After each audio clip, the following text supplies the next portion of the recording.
Thank you, Roseanne. Good morning, everyone. This morning, I have the distinct honor of introducing our next presenter, Principal Joy Wright. She is a lifelong learner who has had the privilege of being in public education for over 20 years now. Joy has served as a classroom teacher, a consultant, an assistant principal, and a principal lead learner, also Principal of the Year in Connecticut. Joy earned her bachelor's degree right here in Trinity College in Hartford. She then went on to get her master's in secondary education from Brown University, and finally a master's degree in ed leadership from UConn. Joy enjoys collaborating with teachers and leaders to develop and promote innovative instructional and leadership practices that serve the needs of her students and promote staff members' community in meaningful ways. Her educational passions include building staff and student capacity to create experiences in a positive school culture and climate. Again, all working to build community. She's a huge fan of all things that support her youth, encourage them to shine. And Joy lives, works, reads, and most importantly, laughs in West Hartford. So without further ado, I'd like to introduce our next keynote speaker, Ms. Joy Wright. Thank you, Stafford, for that wonderful introduction. Good morning, everyone. It is an honor to be a part of the third CAS-CIAC Virtual Equity Summit Series, focusing on diversity, equity, and inclusion from multiple district and schools perspectives. When I think of EDI from the principal building leadership perspective, I can't help but think about how I came to this position. I'm not talking about being a part of this program per se, but to this place of being an educator and how that serves as another critical lens for my leadership.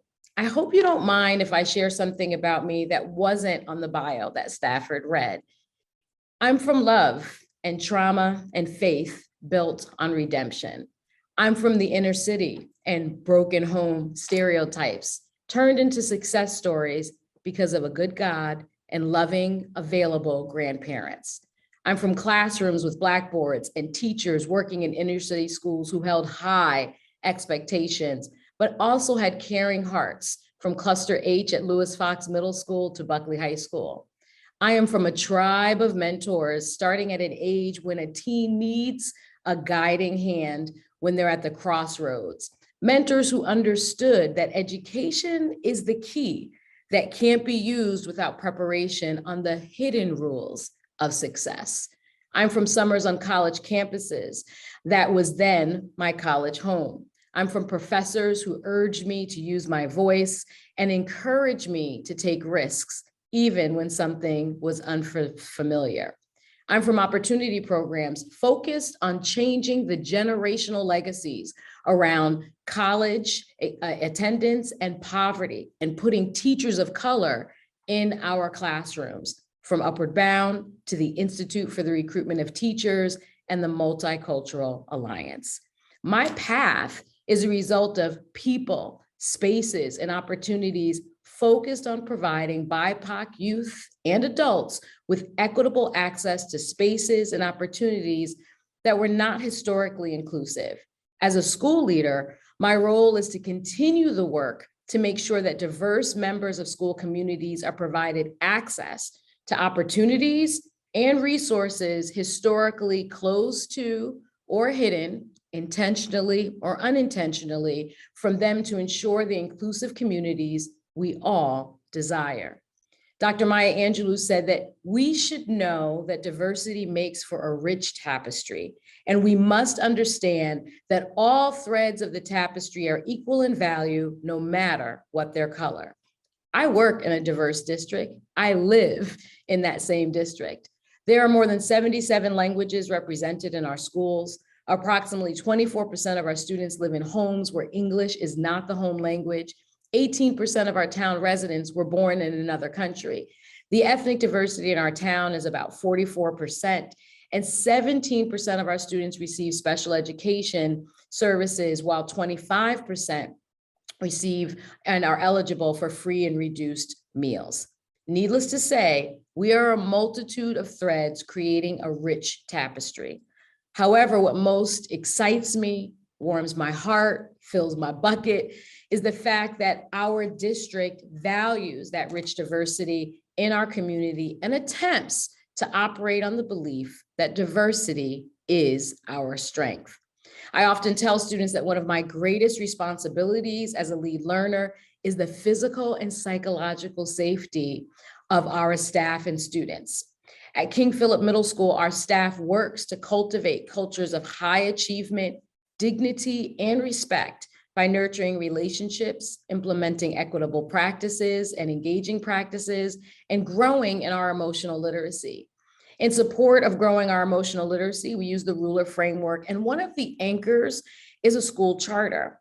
And the start of ours reads, "We, the students and staff of King Philip Middle School, believe that all members of our school community should feel connected, safe, happy, accepted, and respected as we strive to support each other's success."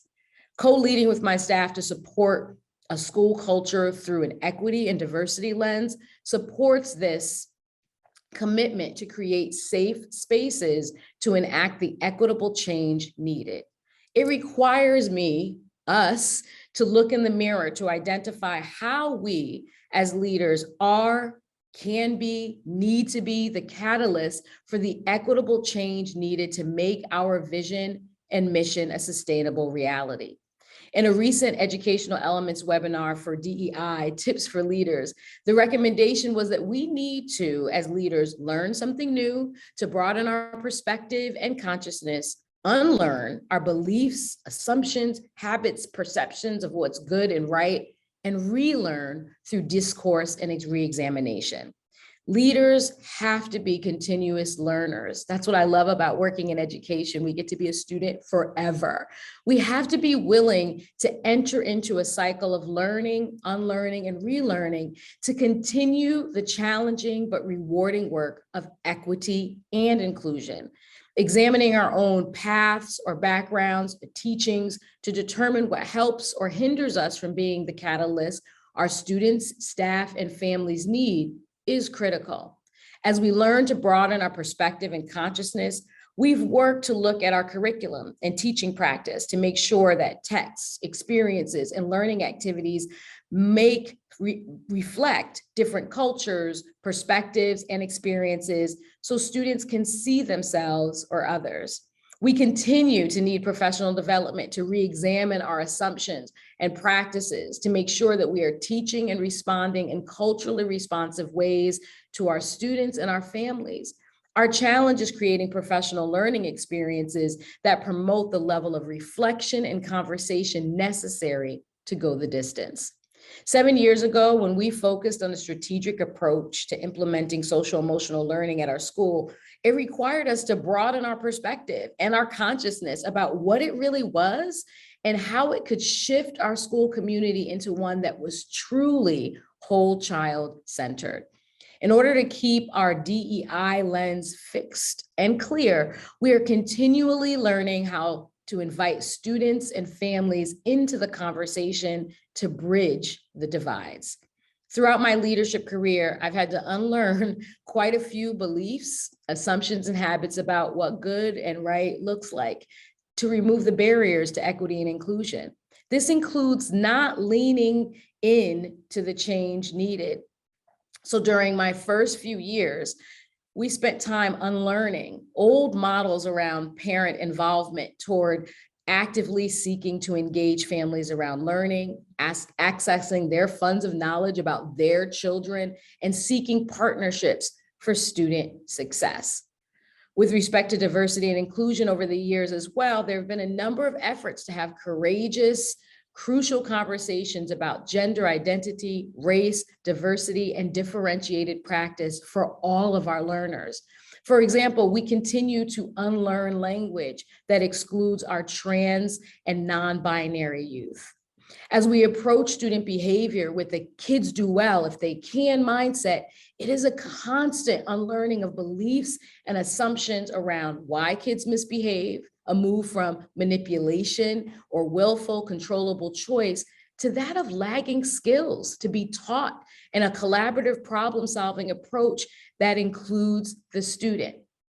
I'm sure I'm not alone in relearning that it's taking place through discourse and about truly equitable practices and what it looks like to re-examine our systems that oppress instead of liberate our students toward pathways of success.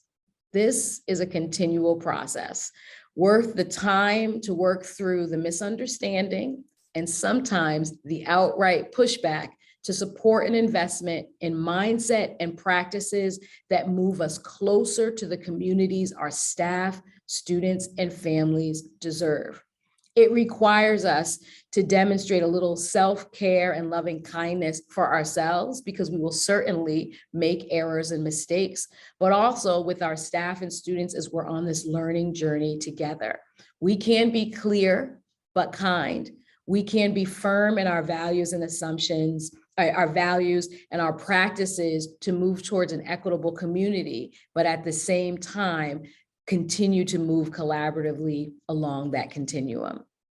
I shared a little bit with you about where I'm from, but where I want to be is part of a revolutionary collective of educational allies who are working together to create communities where the lens of equity and inclusion is always in use as we look at our operations, our responses, our engagement with all of our stakeholders. Educating students to become global citizens means equipping them with the tools to respectfully and effectively interact with people who look, sound, think, behave, and believe differently than they do. Working together as school staff, students, families, and those allies engaged in the work in the state, we can and will operationalize the strength of our diversity in ways that not only make all members of our community feel welcomed, accepted, appreciated, but also actively engaged in our school and greater community. Thank you, and I'm excited to hear from the other allies in our state moving us closer to that future.